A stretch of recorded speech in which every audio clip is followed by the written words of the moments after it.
It's time for Coffee with the Chicken Ladies, a podcast for people who love chickens. Hey everybody and welcome. It's Chrisie&Holly from Coffee with the Chicken Ladies. We're here and this is episode number 227 of our podcast where we talk about everything chicken, family, fun, and more chickens. More chickens. We drink a ton of coffee. I'm talking a ton, but most importantly, we hug chickens every day. And we kiss them too. Don't forget. We brew coffee from a little coffee roaster in Houston, Texas. Bright and early coffee. Holly Ann, what kind of coffee are we brewing today? Texas cinnamon. We love that cinnamon. We always go back to it.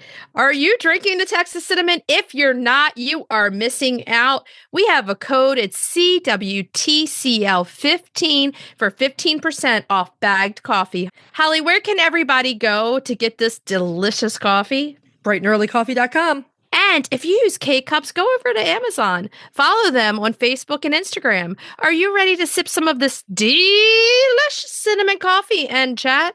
Yeehaw, I am. But first, a word from our sponsor. We have some exciting news to share from our sponsor, Grubbly Farms. They're here, new and improved, Grubbly's World Harvest. I'm a longtime subscriber, and my flock love the healthy, nutritious treats, plus orders $40 and more ship free. If you haven't heard, Grubbly's has a fantastic layer pellet and crumble feed. It's packed with plant and insect protein, perfect for those picky chickens and ducks. Grubbly Farms makes food and treats for healthy pets and planet. To support us and Grubbly Farms, use the link grubbly.co/coffee. Try it today. Okie dokie, artichokely. Artichokely.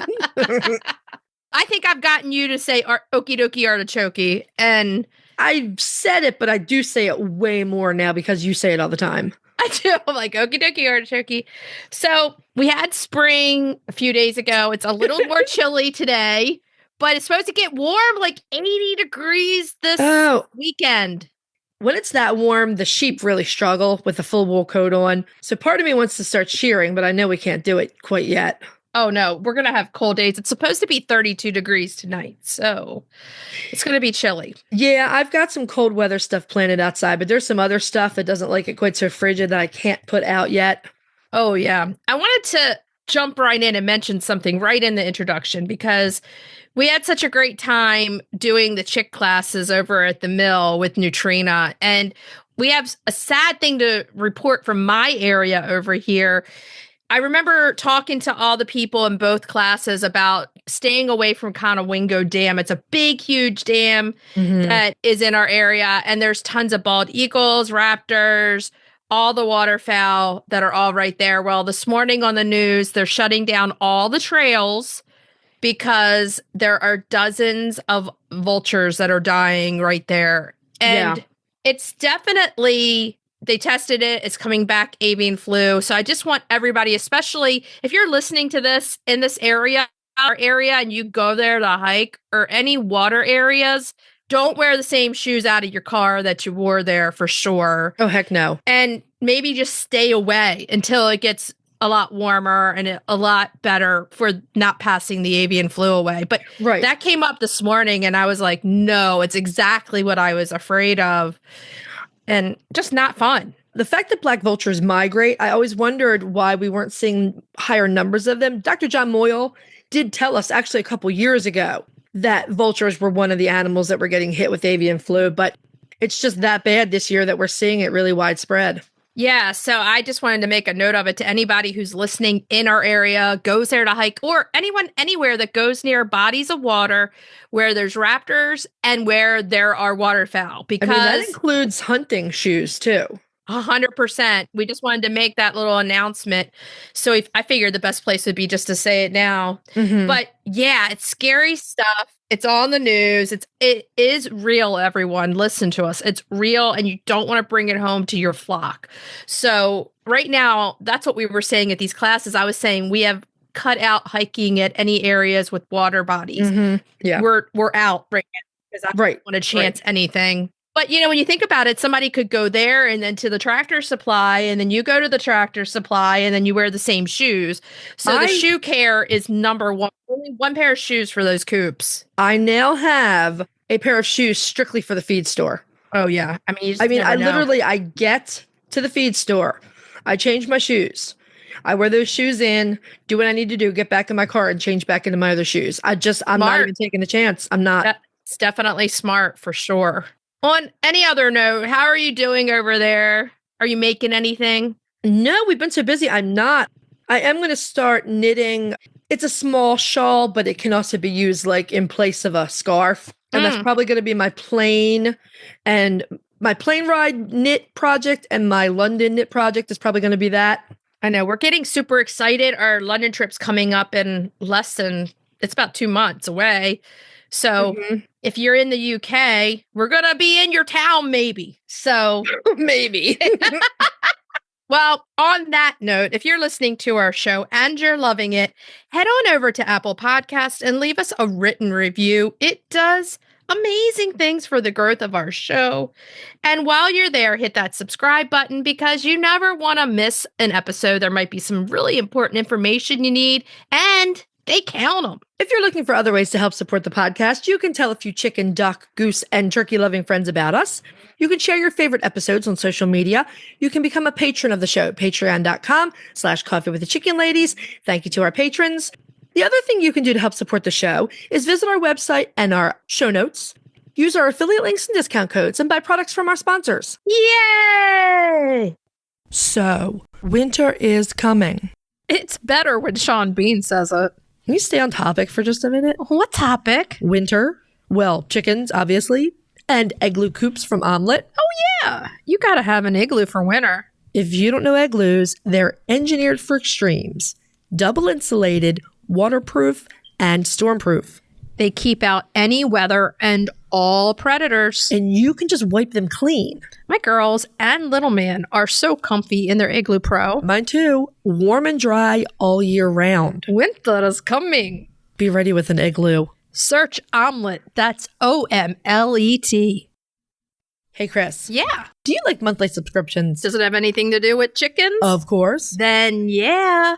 Let us take a minute to tell you about Chicken Love. You get a monthly Chicken Lady tee, treats for your flock, and a keeper care card.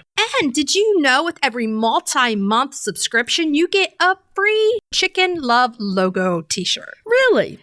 Yeah. It's $36 a month with free shipping. What are you waiting for? Get off the nest and click already. That's chickenlove.com. That's chickenluv.com. Get your subscription today.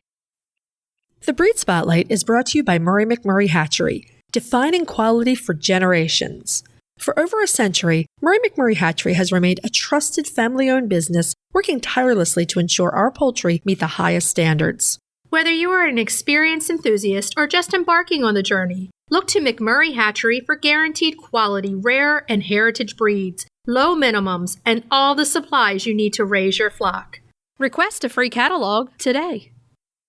Born in the USA, I was born in the USA now.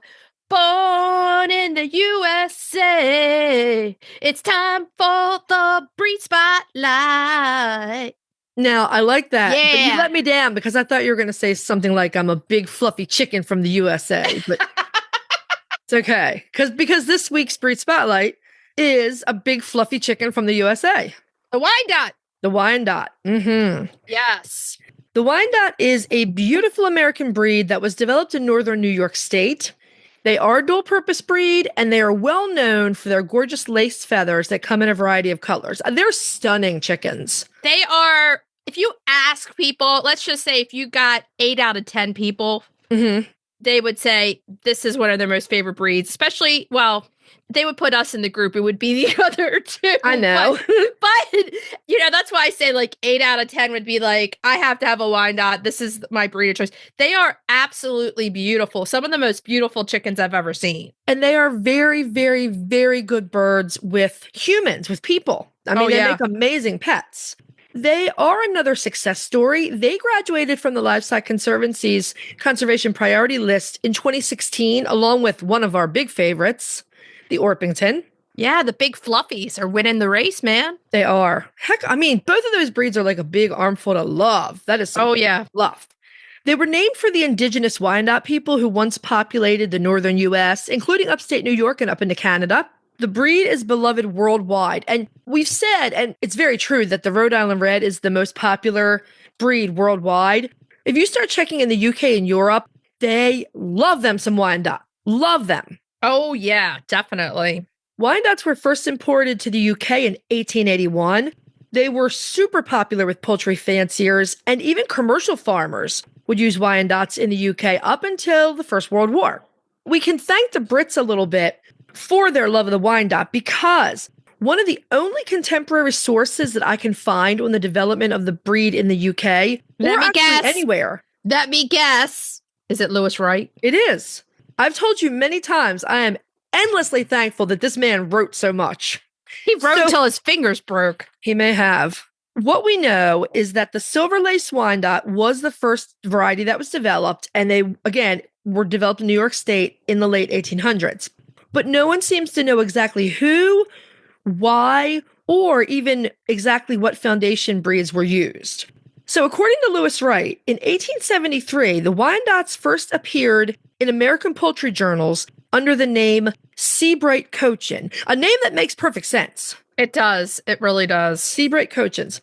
Various other journals noted that the foundation breeds may have included Cochins, they may have included Silver Spangled Hamburgs, and lots of places mention the Dark Brahma. Okay, that's good to know because some of those breeds, take out the Cochin, you're wondering where their size comes from. The Seabright? Yeah, like the Seabright's 1 pound. Okay, so that's not adding to their size. The hamburgers are tiny, like Leghorn and smaller. Yeah, they are. Yep. Yeah. So if you bring in, it makes sense. You got to bring in another bigger bird, and the Brahma makes sense. It does. I mean, the Dark Brahma with that silver lacing, it absolutely does make sense.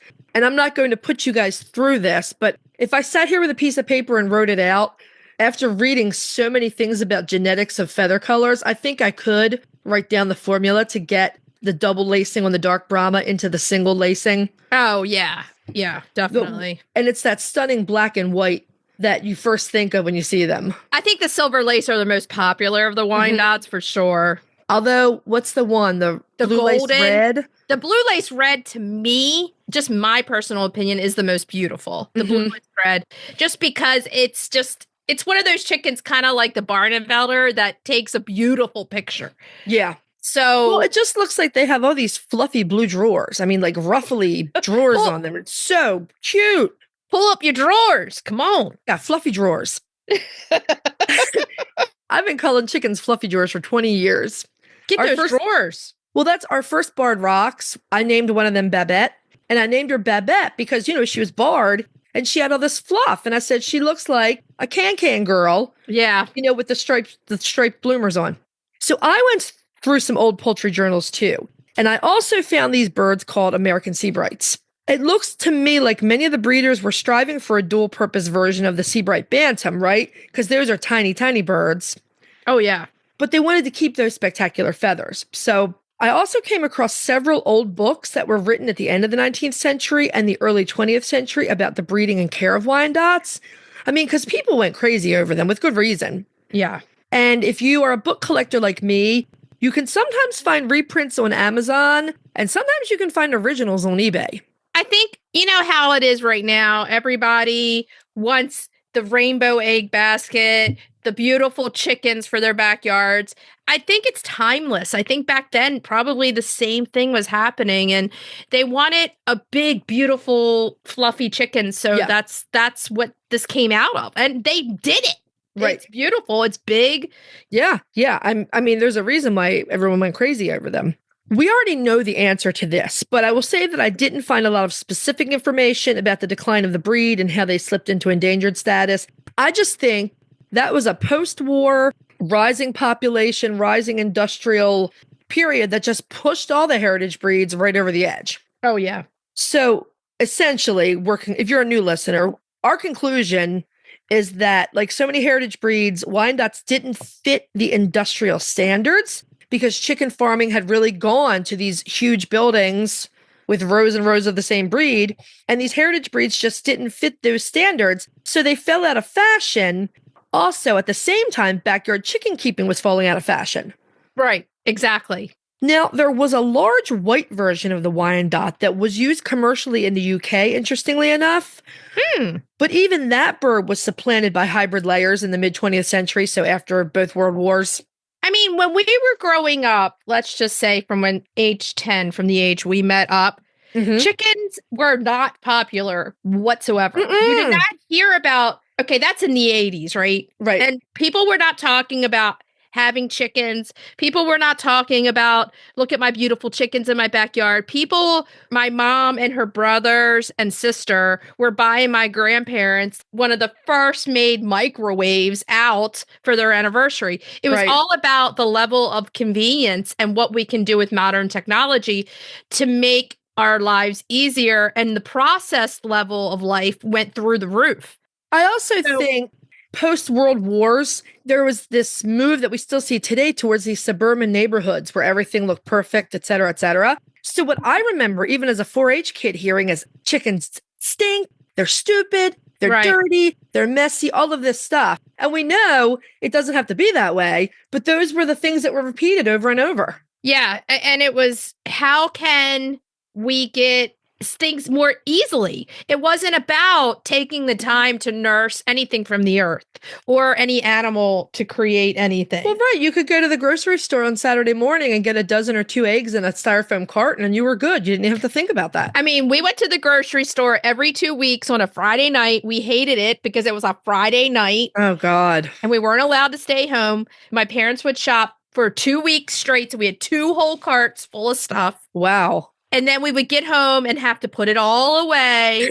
And it was horrible. But that's what that's what we did. You bought your eggs. You bought everything you needed for 2 weeks. There was no, I'm going to go out to the backyard. Now, I will say this. My mom had beautiful gardens that she always tended to. With lots of cutting flowers and things like that. Oh, yeah. She always loved her flowers. But didn't have the other stuff, which is kind of crazy, but all right. I think that trend started, like I said, post-war, so 40s to 50s.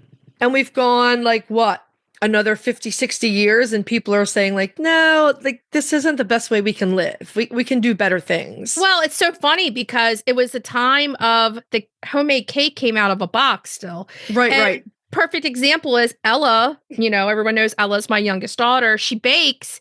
And the other day I had a cake mix and I'm like, I'm just going to whip this up real quick just so that we have something around for dessert. And she was like, how dare you? It's not homemade. So times have turned. I'm like, for something quick, I'm like, Ella, this is just the flour, the baking element, and, all that other stuff. She was like, no, it has to be from total scratch. So we have totally changed the times. That's for sure. I was that way too. Everything has to be from scratch. And once I had my celiac disease diagnosis, I changed that up a bit just for sanity, but I get it. So I always have one in the cabinet just in case, or in case somebody comes to visit, I can whip up something very quickly.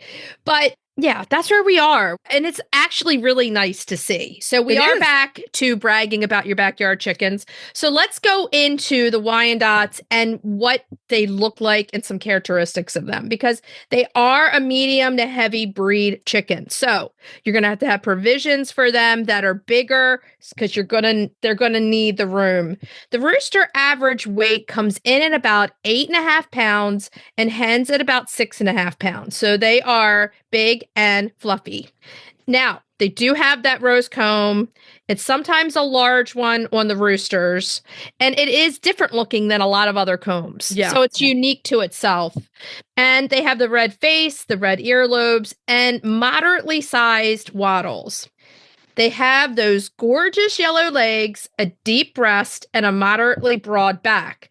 They're pretty big and fluffy. I mean, that's how we would describe them. They're an armful of chicken, yeah. They are. The tails are not super long on either sex, but are wide and full. Which is very Cochin and Brahma, right? Oh, totally. You can see that influence from the Cochin and the Brahma in there. That is definitely apparent. It's right there in your face. Yeah. Now, they do come in several beautiful color varieties. Let's talk what they are. The silver laced, the golden laced, the white, Black.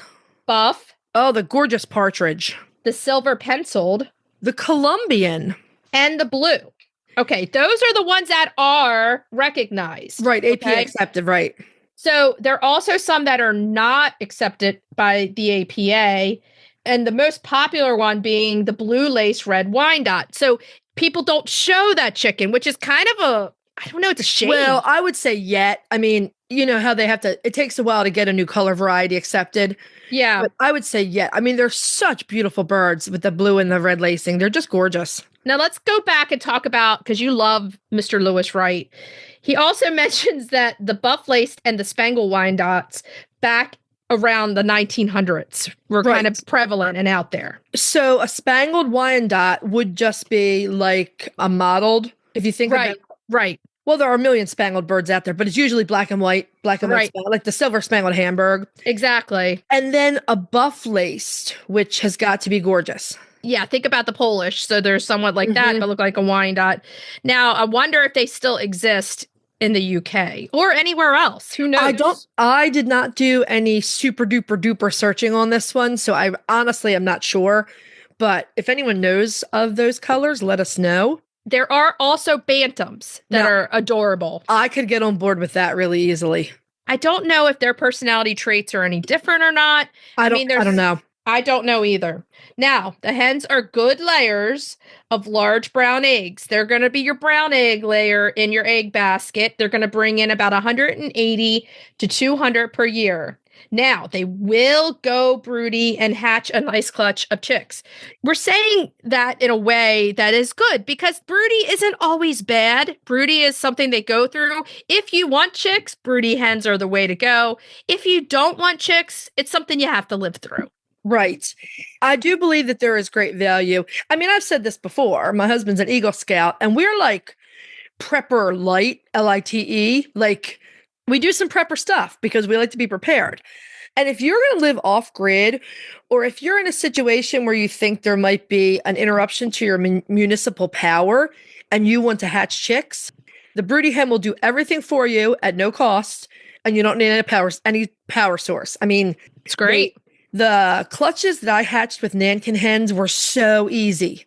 Yeah. I mean, it is the way to go. One of the drawbacks to it, to me, is that you're not as hands-on to the chicks. That's true. As like to get them knowing you, they're going to know your hens really well. So, but that's good too. I mean, you could get yourself in there and sit with the broody hen and the chicks. Right. Martha let me handle her babies with no problem. So, you know, I spent time with all of them. I think that's a personal decision, and it may be a breed decision too. Exactly. Now, the Wyandottes make a great homestead breed, great show chickens, and beautiful additions to your backyard flock. There is no mistaking that. This bird, I'm not surprised that it's off the endangered list because it's everywhere. Every feed store is going to carry a version of the Wyandotte, whether you get the golden lace, the blue lace red, the silver laced, whatever you get, they're out there. They're everywhere.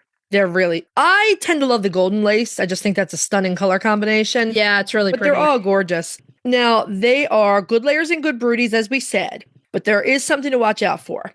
They have absolutely wonderful personalities with people. I mean, I scooped up, I don't know if you remember at the Mount Vernon stamp. Oh, yeah, the rooster that was there. I scooped up that big rooster and carried him around. He just slept in my arms. He was the sweetest thing. But Wyandotte hens have a reputation for being bullies in a mixed flock of very gentle breeds. They can be feather pullers. And I think two things. I think if you really want these birds, you need to be careful about putting them into a flock that's all gentle girls. And if you do choose to do that, you need to make sure there is plenty of space and there are enrichment activities to keep them engaged, because if they get bored, that's when your trouble starts. This is where we always say like an American flock would be great because you could do the Rhode Island Red, the Wyandotte, the Barred Rocks, Jersey Giants, all your really hardy chickens, and they have the same type of personality. So it tends to like kind of cancel everybody out who's being grumpy to everybody. So, but if you're not gonna be able to put them with salmon Faverolles, I mean, it may work. We're not gonna say it doesn't. Houdans, all the easy, really soft breeds, you're going to walk all over, you know? You just need to be cognizant about the fact that they do prefer to be the dominant birds and they may cause trouble as they jockey for position. That's just something to think about. I think where it might work really well is if you're starting a flock from scratch and they all grow up together. Exactly. Because they'll naturally let the most dominant birds be the leaders. What your hot problem with is what you will add in continuously. Right. So if you're just starting out, that might be the time to get your Wyandottes with all the easy birds that you want to get. Right. But you still might have problems. And here's the other thing. You might not have any problems. They're all an individual. Yep. They all have different personalities within the breed. So whether you might get one that is like a complete lap chicken that goes and snuggles up with the other chickens and say that we're crazy. But it is 100% a possibility. They're all individuals. I remember you asking me if it came down to it and I had to get a Moran's or a Wyandotte, which one would I get? And you know the answer to this. Moran's. No, it's Wyandotte all day long. I know. I'm joking. Wyandotte all day long. Now, I know. This is just like Cochins and Brahmas and the other big fluffies. This is a very cold, hardy chicken. These girls and boys are going to be great for northern climates. If you want to have them in places like the mid-Atlantic where it gets warm or in the South, you can, but you have got to take good care of them as far as shade, fans, pans of water to cool their big feet in. They really need some TLC in the heat. They need everything. They need all the summer shade and fans that they can get. Side note, the other day, it was about 30-something degrees in the morning. Margot was standing in the bowl drinking. That's Margaret my Buff Orpington. Margaret thinks she's a duck. I'm like, why? It's cold outside. Are you in the bowl with your feet drinking the water? Oh my God, they're so funny. I'm like, what are you doing? It's like I saw Aunt Holly's geese standing in the water. I just had to imitate. Okay, so let's get into where can we get them because everybody wants to know. And here's the thing, everywhere. Yeah, they're really available. I mean, you can find them in your local feed stores now. McMurray Hatchery has the silver lace, the golden laced, they have the white, the Colombian, and that beautiful blue laced red. That's the place to go is McMurray Hatchery for these birds. Now, there are Wyandotte clubs all around the world. Like we said, they're just popular globally. So European and Australian listeners, I mean, I'm sure if you just Google breeders near you, you're going to find them with no trouble. Oh, yeah. I mean, that's why this bird is off that list. You can get them. They're beautiful. They're a beautiful addition to your backyard. Just be careful with flock dynamics. And as long as you're aware of it and you know of it, then you'll be good. I got to be careful because I'm talking myself in the Wyandottes right now. Are you ready to dive into the fascinating world of backyard ducks? Look no further than Metzer Farms, your premier destination for top quality waterfowl. Whether you're a seasoned breeder or just starting out, Metzer Farms has everything you need to elevate your flock to the next level. And if you're passionate about call ducks, you're in for a treat. Metzer Farms hatches a stunning variety of call ducks, meticulously bred for their miniature size, beauty, and calm temperament. From snowy whites to vibrant colors, each duck is a masterpiece waiting to grace your backyard. Visit MetzerFarms.com today to browse their extensive selection and start your journey into the wonderful world of waterfowl. Metzer Farms, where passion meets perfection. If you're looking for a chicken coop that's produced in a planet-friendly, sustainable way, try Nestera. Each coop is made from highly durable, 100% recycled plastic that keeps the equivalent of up to 2,000 shampoo bottles out of a landfill. Their clean, modern design will fit into any garden or run area and comes with an industry-beating 25-year warranty and a range of handy accessories. Simple to put together, so quick and easy to clean, and most importantly, red mite resistant. Your chickens will love it. Quick shipping from Nestera.us. For a 5% discount, use the affiliate link in our show notes, on our website, and on Instagram. Link in bio. Check them out today. Roosty's proudly sponsors Coffee with the Chicken Ladies. They're back with an innovative new product. You're going to want to check this out. It's an extra large set, a 14-pound feeder in 3-gallon water with steep anti-roost lids. They're made of super durable material. You can either stand them on legs or hang them on brackets on your coop or fence. They're easy to remove and clean too. Plus, they look awesome. We personally use Roosties and we're huge fans. So if you're raising chicks or keeping chickens, check out the Roosty store on Amazon or follow the link in our show notes. On that note, are we ready to move on to main topic? Yeah. Yeah. Yeah. Now, once again, it's us as the guest. We're here. Holly Ann. Will you tell us a bit about your flock and how you got started with chickens? We're going to do that one day. You guys let us know. Do you want us to give our history and talk about us and our chickens or not? Let us know if you want that. Okay, but today we're talking about food security with chicken. Right. Now, what is food security, right? If you're looking for a definition. Food security is simply that you have a sustainable long-term source for food, whether that is you buy from the local farmer, you buy from a grocery store, or you grow some of your own. Food security just is that. It's knowing that you have a food supply. And then here's the question that everybody's asking. Can your backyard chickens or other poultry that are pets help with food security? And the answer is absolutely yes. Absolutely. Someone, I think it was Kristen Lee Nielsen, someone came up with the hashtag permaculture pets, and I love that. Yeah. Because they can be such an important part of a homestead or a house with a garden, and it doesn't necessarily mean you have to eat them. You can, we're not judging. So, and food security matters because as we move more into the modern era, we've seen things like pandemics, we've seen widespread viral outbreaks that affect the food supply. I mean, just think about COVID and think about right now where you have this chicken boom and egg deficit going on. Well, here's the thing, and think about this. This is for everybody out there. If you just have backyard chickens, you don't have to say, I just have backyard chickens. You have backyard chickens who are supplying you with some of the cleanest protein that you can get, that we have written over 220 something recipes on how to use these eggs and eat different dishes. Every day you could eat them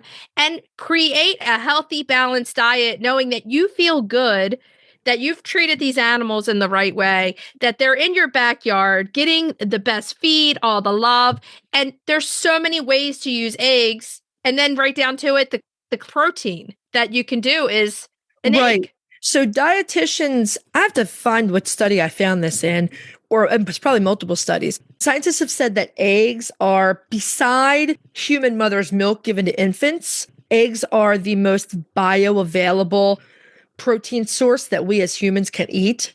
Exactly. Which is pretty amazing when you think about it. And so, like you were saying, it doesn't have to be just food security. You can keep a laying flock if you're looking for clean food as well. But the two kind of go hand in hand, right? So you've got some, let's say, like your favorite apocalyptic book came true, and there were no more grocery stores. There were no more places where you get food every day. I'm sleeping with my chickens on my head. Right. I am actually, they're coming in. If you're looking at, I got to tell you, because you know how much I complain about Giorgio Armani, though he and I have come to a good understanding recently. But part of me is like, if the grid goes down and the apocalypse hits, I can breed silver leghorns because I've got a leghorn rooster. I can breed Polish and a mix of Polish all throughout the flock.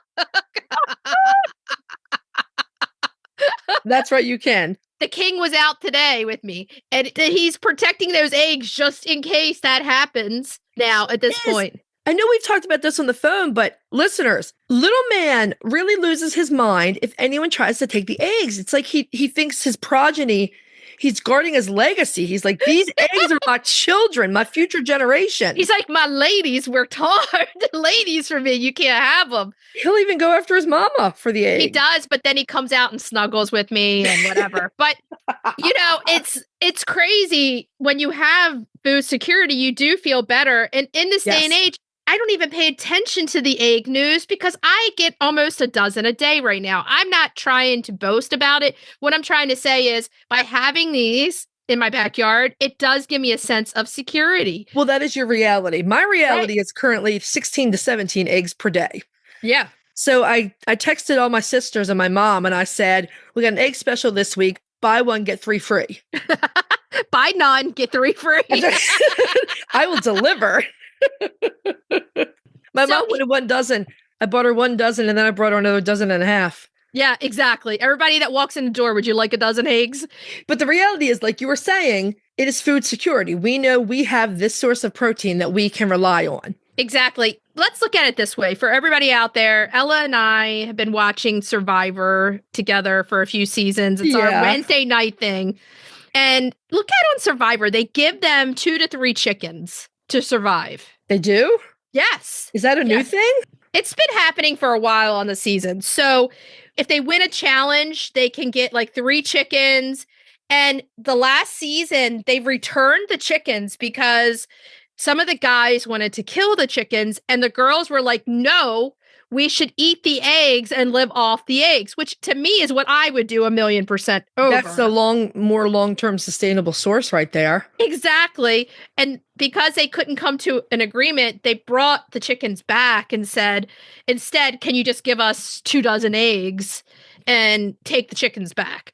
So it's even showing food security on a big reality show out there. Right. So, yeah, having them is a big deal. It's something to celebrate. It's something that gives you peace of mind at night. And we're talking about chickens, but this goes for other poultry. This goes for quail. This goes for ducks and geese and turkeys and guineas, anybody else who lays eggs that we can consume. Exactly. Now, here's another place where they come into food security, and that is if you're growing a garden, whether you have a homestead or not, if you have yourself some poultry and you have a garden, your poultry is going to give you tons of things to help that garden be another source of food security. Yep. Number 1, fertilizer. Manure. Chicken poop is your best friend. Chicken poop. And so you can compost it because with chicken manure, I think it has to aged. a year. It has to be aged like a year. Mm-hmm. I never think about it. I think about composting the sheep poop. Right. So it breaks down. But with the chickens, I just toss it on the compost and turn it and don't even think about how long it takes. I think it's too strong. Like it has to kind of age out a year. It can burn your flowers from being too acidic in the beginning. So you do have to you can turn the soil over. What also you can do is put it in the bottom of your planters. Mm-hmm. Right. Because I do that. It's going to take a while for those roots to reach down there. So you can put it in the bottom from the top of the chicken run and use it that way too. If you're doing something, right, if you're making beds, it's a perfect thing to put in there. If you're doing something really fun and homesteady like the hugelkultur mounds, where you just pile up the mound and plant on the top, you can put it partway down in there. Exactly. And that's the other way it gives you food security. If you have seeds, you have the compost, you can grow the veggies and the herbs and all the good things that you want to do. Well, right, because the chicken poop and even things like eggshells for adding calcium to your soil, all of that stuff can be used year after year. You can save your own seeds and you can just become a self-regulating garden over there. Exactly. I mean, I can't stop buying seeds because it is one of my passions. I know. I like my seed time. Thank you. Yes, you do. So yeah, the composting part. The other thing that's really, really good for composting, and I'm using it fresh out of both the sheep shed and the chicken coops, is if you're trying to make new gardens or boost existing gardens, you can take the bedding straight out of your coop and you can just pile it on the bed you're wanting to make. And then put a couple of inches of compost and good dirt on top. And it will compost over time and you can grow over top of it. And it's fantastic for that. It's called sheet mulching. Well, everyone says you could probably grow the best garden inside your run. The problem is they would eat it before it had a chance to do anything. This is very true. Yeah, definitely very true. So food security with chickens, yes, it is possible. It is a thing. Keep those backyard chickens going. Keep those eggs coming in. And you will have food security that way. That's for sure. It goes a long way towards helping. I mean, both the egg side and the plant-based side. And frankly, you can live pretty well off of chickens in a garden. That's for sure. Our friends at Good Eggs solve the age-old question of how should I wash my eggs? They're chicken people just like us who created the original silicone egg scrubber. Both Chrissy and I use their brush and natural enzyme wash every time. It's a total game changer. It makes cleaning eggs so much faster and easier. Plus, they have a lifetime guarantee.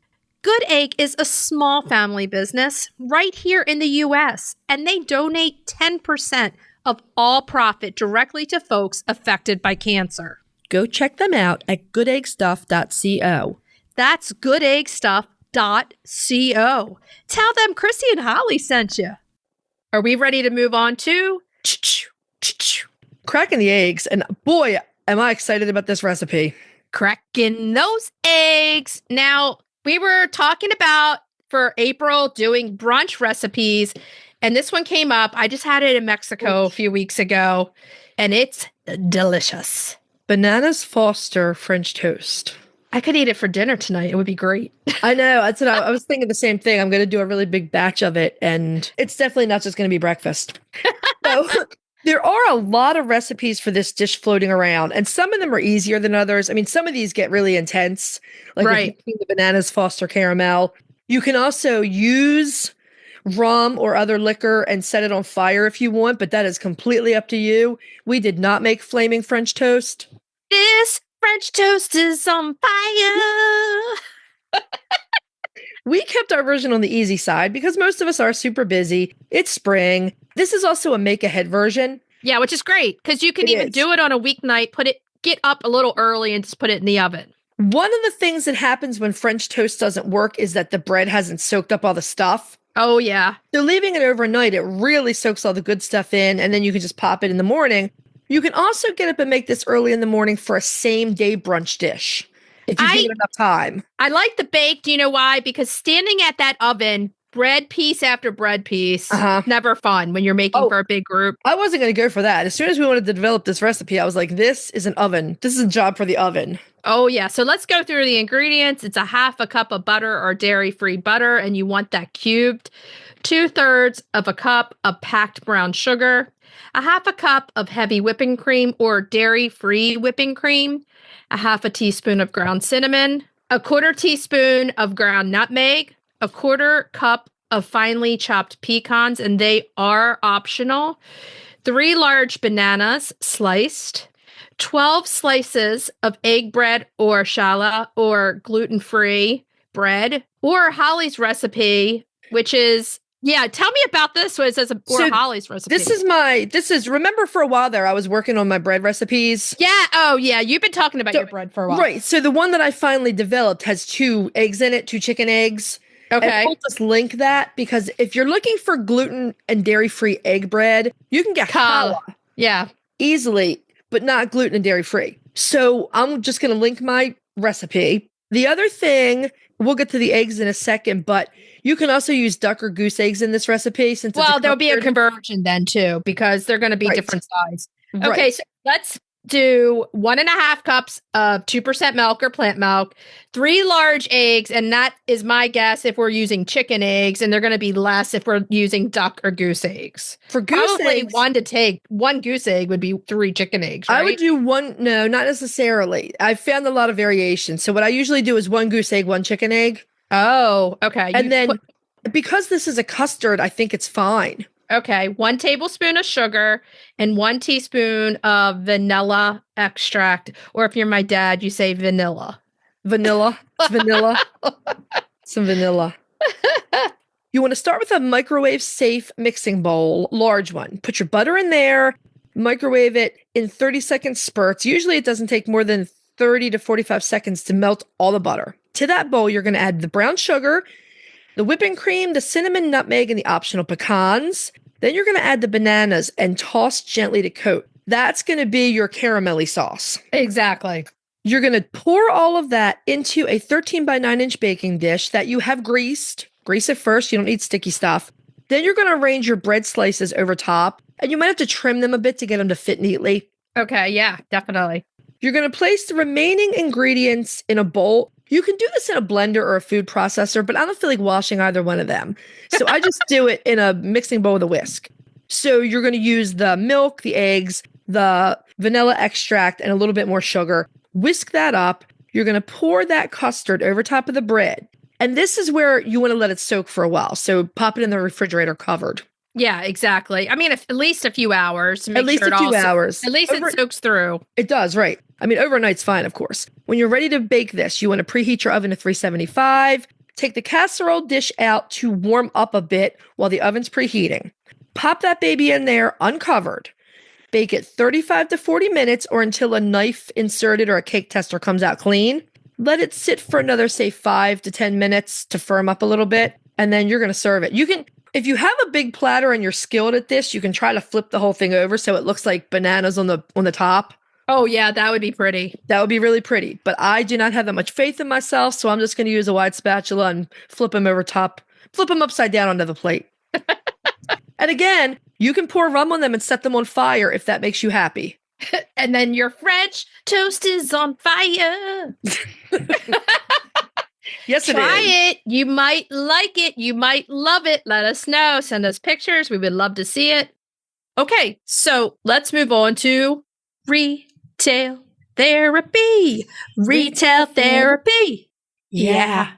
This week's retail therapy, we were searching through and we were seeing different places that had painted eggs, and they're hand painted for decoration. This is a time of the year that you want to really display these, and this is the time of the year that you want to look for them. We found an Etsy store or an Instagram account, and the Etsy store link to it is Fable and Forest. Right. This was a complete rabbit hole because you and I were talking about what European country does a tree with decorated eggs hanging from it, and it's Germany. I would have gotten that right on Jeopardy. You would Yes, have. I would have. Absolutely. And so we sort of went down this rabbit hole, pardon that pun, of looking for painted eggs that you could hang or that you could put in an egg stand, anything like that. And Etsy is a treasure trove. I mean, you can get them as blown out chicken or goose or duck eggs. You can get them as painted plaster eggs, painted wooden eggs, all price points. You can get some of those gorgeous Ukrainian pisanki eggs. Oh, yeah. You can get freehand, more modern interpretations. It's just stunning. Now, this Fable and Forest store did have them a while ago. I'm not sure if she sold out because they were so beautiful. We saw them on Instagram, and she actually painted the little stands, and you could buy the stand came with the egg. I wouldn't be surprised if she sold out already. I think she probably sold out. She was going to be this retail therapy, but there's nary an egg to be seen now. I know. That's when we went to look on. We're like, oh no. But the good news is you can just go on Etsy, and Etsy is your friend when it comes to anything crafted and hand done. And it's a treasure trove of painted eggs. And if you ever wondered, yes, the painted egg is a tradition in Germany that comes in and you hang them. So it's pretty cool. Love the tradition of the Easter egg tree. I love that. I love everything about it. Yeah. And the thing is, it doesn't have to be a huge tree. It can just be a little tree. Yeah. And you see a lot of them out there with the spring and Easter decor, but it does actually have a tradition behind it, which is really cool. I think it would be a beautiful addition. Like, not a huge one, but one that you could put on your tabletop. It would be a gorgeous addition to an Easter tablescape. Oh, yeah, for sure. So go over to Etsy, check out all of the eggs. There were some with gooses on them. There were some with ducks, and all different kinds. Little lammies. So Holly was in heaven over there. I was. So check it out. Let us know what you think. I wasn't the one that bought them, though. It wasn't me. Okay, so should we tell everybody what we're going to be talking about next week? Next week, we are revisiting one of the most popular chickens of all time, and that is the Easter egger. Yeah. Mark and Twain from Nutrina join us, and we're going to talk about, these are phrases you hear all the time with chicken food, but we're going to get into the science of pre and pro and postbiotics. The post is a new one. Postbiotics. Cracking the eggs, we continue with our brunch dishes. We're going to do an egg roulade. Think jelly roll cake, except the egg is the cake. Oh, yeah. And retail therapy. We're looking at this super cute new line from Paper Farm Press.